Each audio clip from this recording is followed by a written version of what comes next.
Here's a problem you could run into if you have a beam or another piece of wood extending past the roof edge, roof line into the fascia board.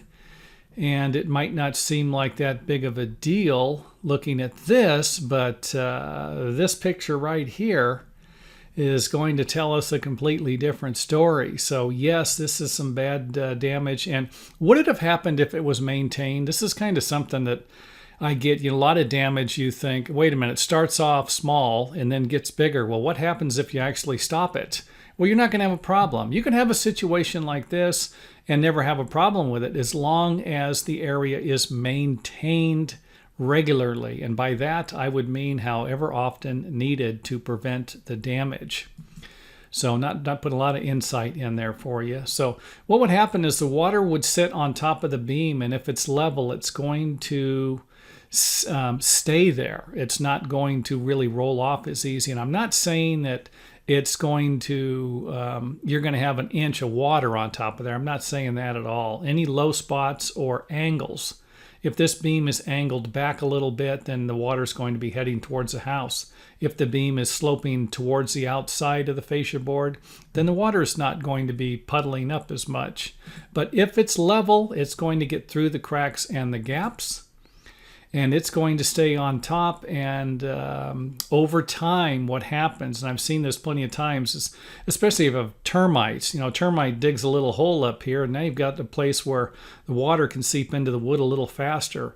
If there's a crack in the top of the board, you're going to have a spot where the water can seep in a little faster. So anyway, we've already seen what can happen to it with the picture. I will show it again right here for those of you who might have missed it. And this is not a good thing.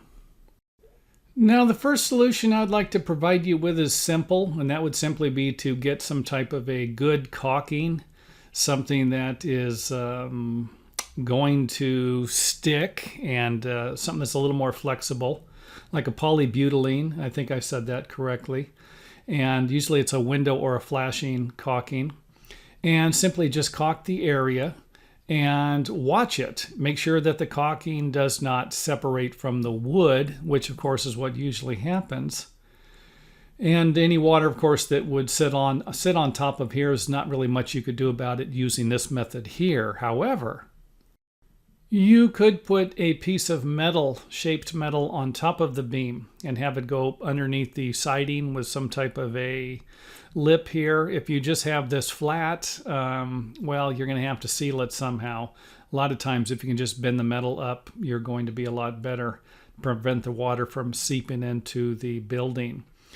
And something like this really wouldn't be difficult to create. It would sit on top of the beam, and you could always extend it past a little bit. Something like this might be a little more helpful. Again, just throwing out some ideas. This might not look as attractive, though. It's going to be easier to form or shape the metal for something like this than it will be for something like this. However, it's probably going to cost you a little more money to do something a little more fancier like this. Here's another method that might work. A smaller piece of metal. Make sure that the flange is bent up so that the water can't travel back onto the beam. Maybe a bead of sealant so that the water, if any water did accumulate in this area, is not going to go underneath the metal. And we are going to need to attach it somehow to the beam, and that might require a nail or a screw. I don't recommend using a screw with a rubber washer. I've seen the rubber deteriorate over time. And again, that won't be a problem if you're going to be maintaining this. If you're going to check this out and say, hey, yeah, this, I can use the rubber and deteriorate it after 3 years, I'll just put another one on, great. But you might want to just use a nail and make sure that the nail is the same as the flashing if possible. Galvanized metal will require a galvanized nail. Copper, beam caps like these will require a copper nail. Otherwise, you'll have a problem with the electrolysis, I believe, where the metal will start to deteriorate, rust the other metal. So the nail, after it's driven in, make sure you put some type of a sealant. Cover the nail with sealant to make sure that water cannot seep into the hole created by the nail. This solution might be helpful for people who are worried about moisture forming underneath the metal. This is actually why I made the video. Someone asked a question on one of the other videos, and I thought this one here might be helpful, and to remake the video might be a little more helpful also. But in this situation here, you could use some type of a waterproofing membrane. And this is also kind of sold as window flashing. You can get it in smaller rolls. I think they sell it in 3-foot rolls and as a waterproofing membrane. And again, I typed in waterproofing membrane and a bunch of this stuff popped up. And it is a product that it will come in a roll. You will not be painting this on or sealing it. That might be too much of a mess.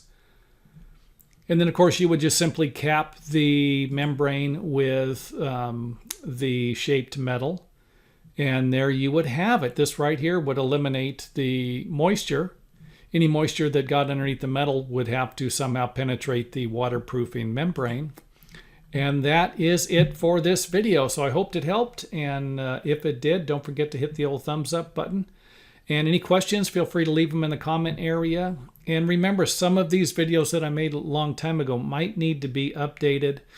And I actually have more software. I can actually do more with it. So if you do run into a video that you think needs to be updated, feel free to leave a question in the comment area or email us, and I will try and update it as soon as possible. And thanks for watching, and don't forget to hit the old thumbs up button.